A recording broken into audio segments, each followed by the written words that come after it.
আচ্ছা দাদু ভাই, একটা কথা বলবো? বলো, অবশ্যই বলো। আরে তুমি সবকিছু বাংলা ভাষায় বলতে বলো কেন আমাকে? বাংলা, হ্যাঁ, মোদের গরব মোদের আশা, আমরি বাংলা ভাষা।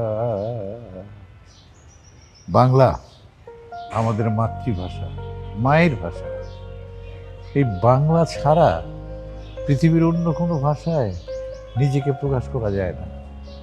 অন্য ভাষারও অনেক সৌন্দর্য আছে, চাকচিক্য আছে, কিন্তু নিজের ভাষা মানে মাতৃভাষা, যে মাতৃভাষায় আমরা ভাবি, চিন্তা করি, আমরা গান গাই, আমরা স্বপ্ন দেখি, সেটা ছাড়া কি সম্ভব?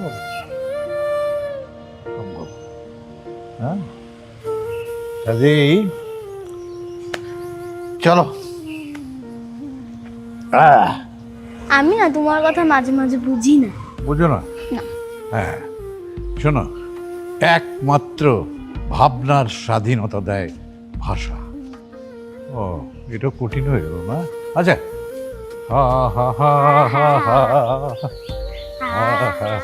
হা হা।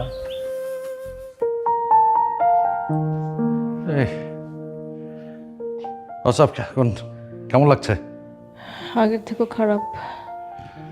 বলো কি, হসপিটাল নিতে হবে নাকি?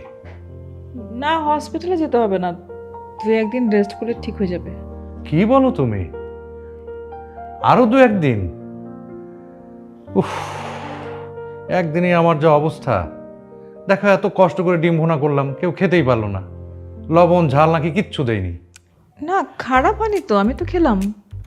কি বলো, আমিও তো মুখে দিতে পারলাম না। যাক, যা আর হয়েছে, এখন রেস্ট নিতে হবে। রেস্ট নেবে মানে? সকালের নাস্তার আয়োজন তো রাতেই করতে হবে। রাতে কেন করব?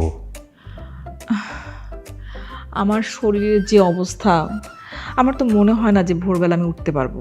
ভোরে তোমাকেই উঠতে হবে, উঠে নাস্তা রেডি করতে হবে, তারপর আবার অনিন্দকে স্কুলে নামিয়ে দিয়ে আসতে হবে। এত কিছু আমাকে করতে হবে? আরে পারবে, এগুলো সব তো মামুলি কাজ। পারবো না তা বলিনি তো, এখন আমাকে কি করতে হবে? নাস্তার আয়োজন করো। আমি বলছিলাম, সকালের নাস্তাটা বাইরে থেকে আনলে হয় না? এটা তুমি কি বললে? মানে সকালবেলায় ছেলেটাকে বাইরে নাস্তা খাওয়াবে?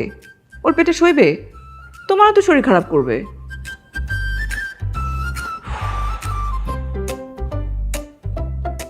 তো এখন কি করব? নাস্তাটা আজকেই রেডি করে রাখবে। শরীরটা একদম চলছে না। এত কিছু যে তুমি কি করে করো? আমি আর তেমন কি করি? আসল কাজ তো করো তুমি।